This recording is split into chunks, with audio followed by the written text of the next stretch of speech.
Hello, my friends. Today I just wanted to present you with some alternative terminology surrounding pregnancy and birth. This is something that I have found to be really useful for my clients as I've worked as a doula. And now that I'm pregnant myself, I have really doubled down on using this more positive terminology. To me, this makes a lot of sense that our minds are influenced by the language that we use, and that using more positive language will lead to a more positive experience.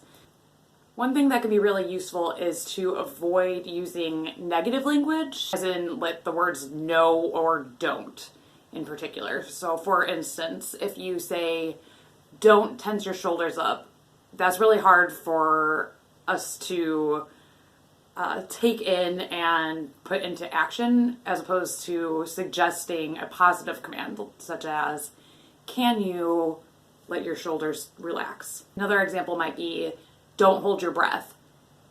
Instead, can you say, could you take a deep breath? Could you take a deep breath with me? Can also be really helpful if your birth partner can participate with you.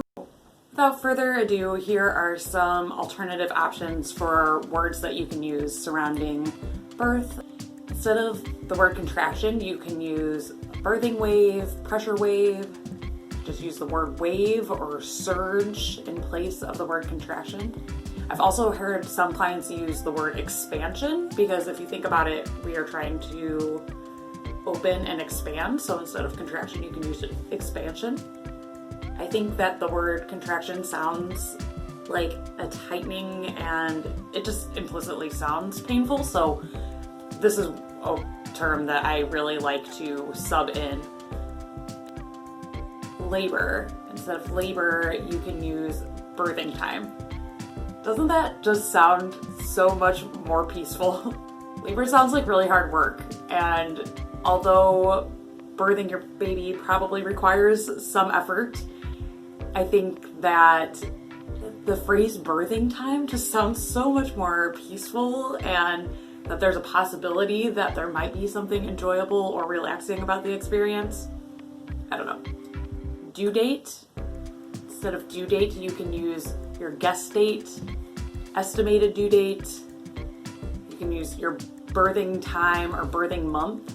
This is another phrase that makes a lot of sense to me. Something being due, like, very much sounds like it has a deadline, where we know that due dates aren't exceptionally accurate, and most babies are not born on their due dates. They are born on their birthdays. So I think that subbing this one out can make a lot of sense.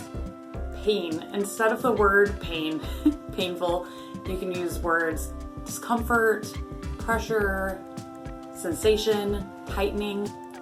Water's breaking or water's rupturing. The word rupture just sounds really hardcore to me.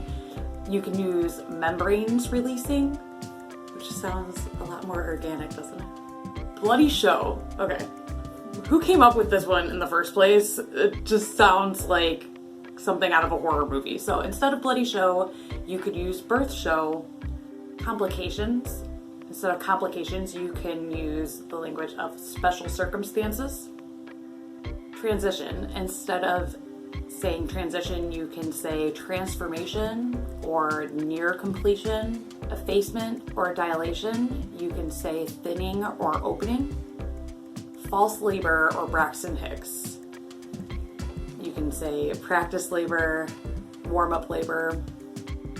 Clients or patients, you can say parents or partners, or if you identify as mom or dad, you could be referred to by those titles instead.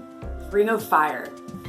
Again, some of these, and then we wonder why we have some negative expectations. But instead of ring of fire, you could maybe use powerful stretching or pressure sensation.